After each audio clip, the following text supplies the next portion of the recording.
Sa video na ito ay magbabayad tayo ng SSS contribution online gamit ang GCash.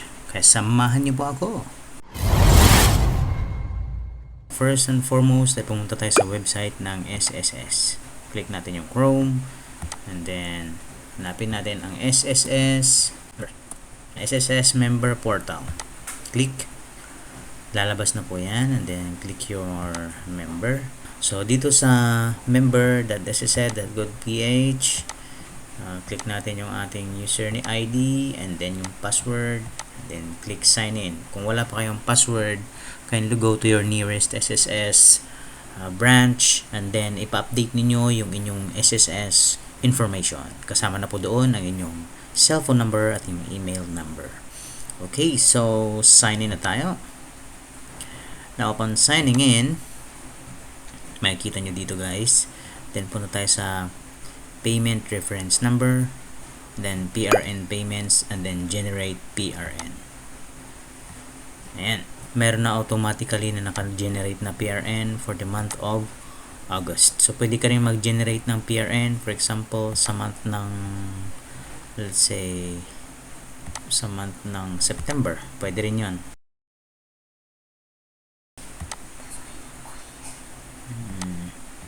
Alright, then you submit request, then okay, then alright. So magtitinan nyo, meron na kayong kwan guys, may PRN na kayo for September. Pero dito sa ating tutorial ngayon, ang babayaran lang natin ay yung August 2024. Automatic nang nag-generate yan guys, no? Okay, so kung marami kang pera, so pwede kang magbayad ng maraming PRN, pero forwards lang mula sa month na to and then onwards. Okay, so let us now pay the PRN for August. Ito siya. So ang gagawin nating pangbayad niyan ay GCash. Nga pala guys, gumagamit ako ng laptop para mas convenient. Okay, so click natin yung pay. Lalabas yung payment method na the only payment method na available para sa pagbabayad ng ating PRN dito sa kanilang website, ang Bilero. Then pag na-click nyo na yan, click nyo yung continue, lalabas yan. Click mo lang yung okay, then accept all cookies. Alright, so yan yung payment checkout. Makikita nyo na dyan kung magkano, pero kailangan kong i-blur out ito para hindi nyo makita yung aking account. And then after that, you click next. And then yung mga nandito, click nyo I agree kasi pag di nyo click yan, hindi nyo po magpo-proceed yung payment natin, no?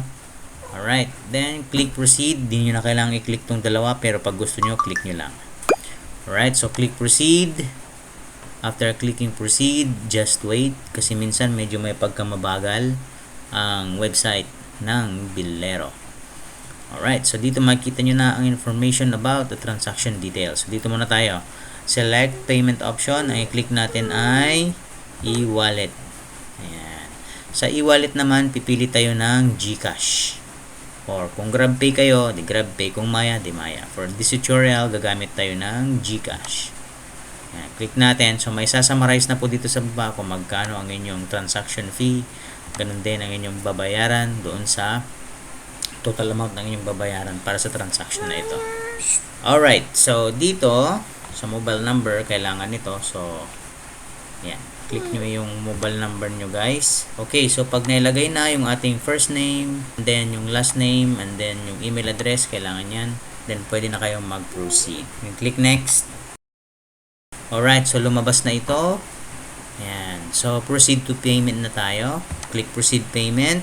And lalabas na itong GCash website. So ang gagawin mo lang dito, enter mo yung GCash number. Ayan. Then click next. At this point, magsisend yung GCash ng authentication code sa inyong GCash registered number.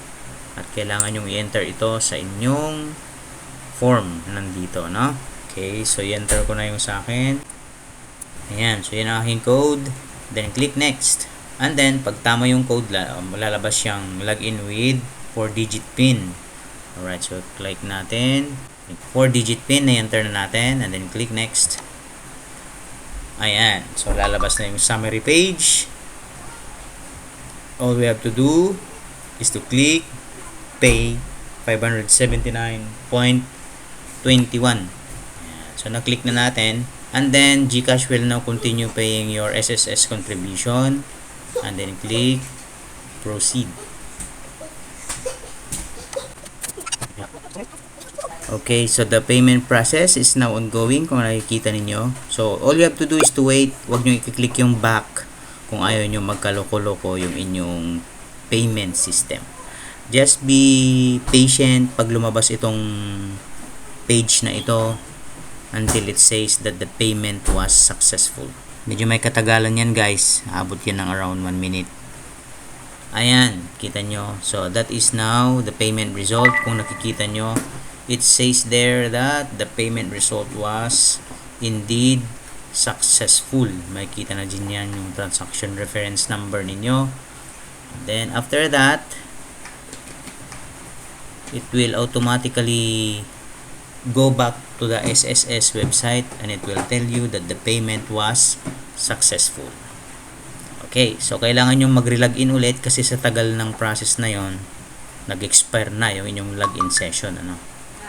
Alright, so to check kung nabayaran na nga yung SSS contribution ng August, click natin yung payment reference number ulit, then contribution, and then PRN payments. Click natin yan. Ayan, so kung nakikita nyo guys, lumabas na yung ating payment ng August.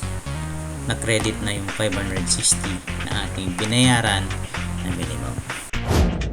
So, ganun lang kasimple ang magbayad ng SSS contribution gamit ang GCash via Bilero. Right? So, sana may tutunan kayo sa video na ito. Please subscribe kung hindi pa kayo subscriber, and please share this video sa inyong mga kasama para naman dumami pa tayo sa page na ito. See you next video. Bye!